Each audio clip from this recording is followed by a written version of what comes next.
Delighted to be joined by Bill, Tony and Eddie Jordan, and I'd have to start with my fellow Irishman. Eddie, looking ahead to the Formula 1 conclusion next weekend, can Lewis Hamilton hold his nerve, keep his bottle and finally become world champion?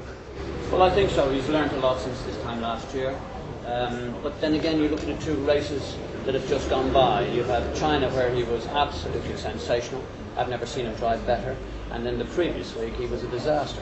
He completely bottled. He did a lot of things that he didn't need to do. And he showed a lot of nerves and a lot of pressure. But then you take 1 week later and you saw a completely different person. So if that person from China goes into the race in Brazil, I think it's a done and dusted deal. But it does depend on the movement. To be in Brazil, to see 150,000 people all cheering for the one guy in Massa, that will have an influence. But it could have an influence on Massa too. Who knows? Because that pressure builds up inside you, where the whole estimation of the country is behind you, and sometimes it has effects on you, and you feel that the pressure is too much. It's Massa's. I don't see how he can win it, but nevertheless, it is Hamilton's to lose. And if I would just ask you for next year's championship, 2009, who would maybe a young driver that punters out there could keep their eye on to follow for next year's championship? Well, I spent a lot of time when I was at Jordan, particularly with the young drivers, bringing them on and saying, and this guy Sebastian Vettel, he's already won a race in the West. He is quite sensational. He is the new Michael Schumacher. He's a young hope of Germany, and he's already had, I think the significance about anything in sport is being able to win. It's a psychological thing. Once you're able to accept it and you know you're good enough to beat the top guys, and so few of them are able to beat the stranglehold that McLaren and Ferrari have on Formula 1, but this young boy has. And if he gets a decent car and a decent team beside him, he's got everything that I think that a young driver needs to have. Well, switching to matters football, I know you're a big Chelsea fan. It is the big game of the weekend, the top two. Chelsea at home, protecting that unbeaten record, which is phenomenal. Can you see anything else bar a home win, or maybe Liverpool to upset the apple cart? Well, Liverpool are on, they're talking themselves into championship contenders at the moment. They've now got a better team, a better balanced team. I think the manager, Benitez, someone has had a serious word about this rotation thing, because it seems to be a much more structured approach to how he has set out his team. So it's not going to be a walkover. It's a very exciting game. Of course, I think Chelsea, to come to Stamford Bridge and to hope to win there is a bit of a dream.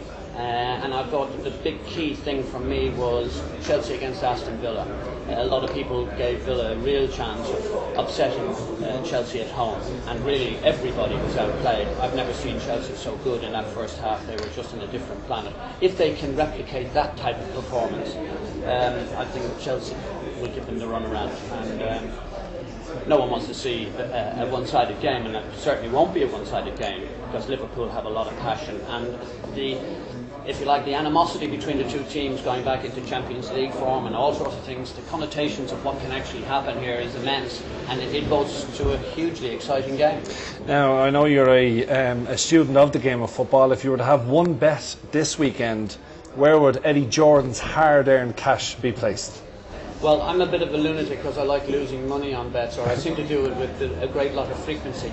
I think, in a totally mad bet, if it was a draw, no bet, I'd have a few quid on Everton. Not because I don't like Manchester United, because I just clearly don't anyway. And that's a foregone conclusion. But Everton, I think Moyes is it's a decent team. Bill Enright is, it's a private team. It's not got huge amounts of money, and I like the way they go about their business. They try very hard, and football needs those kind of teams. I think I would like to see Everton get a draw this weekend. That would be mine. And switching on to Tony Gale. Tony, you came unstuck last week with your beloved Hammers coming a crux against Hull. You were going for 3 out of 3. Where would your hard-earned cash be going this weekend in the Premier League? Well, I gave you a bit back last week, you're right, Leon, so I'm going to go for Sunderland. Bill will be happy with that one because he's a Sunderland man. I'm going to go for Sunderland to beat Newcastle. I think Newcastle rose to the occasion against Man City, but were a little bit fortunate in the week. I think Man City definitely took their foot off the pedal. And against Everton, again, they came back from behind and they got a draw there, Newcastle. I think Sunderland in this derby will be right up for it, and I'm going to go for a Sunderland win. Yeah, if you only have to listen to Roy Keane's comments during the week, he really is looking forward to this. It'll be the first time that Sunderland will have beaten Newcastle at home in over 20 years. I was fortunate enough to be at the derby last year. Sunderland should have won, but 6-5 for the home win, Tony. And finally for you, Bill, where would your money be going this weekend in the Premier League? Well, it may not be a great value bet, but to go for something that I think will turn up, and I think I'm going to go for Blackburn to beat Borough. As I said, Borough will be desperate to put right what went wrong against Chelsea when they were annihilated by Chelsea's second string, but I think Blackburn will have too much, so I'd go for Blackburn. And I might just have, for a bit of fun, a few quid on Wayne Rooney, notwithstanding what Eddie's just said. Wayne Rooney to get his 100th goal and to keep that hot streak of goals going as the first scorer in the match against Everton. Well, you can have Blackburn at even money at home to beat Middlesbrough. Wayne Rooney to score at any time against Everton is even money. So his odds to score the first goal will be around 3-1, 7-2. And that's where your cash will be.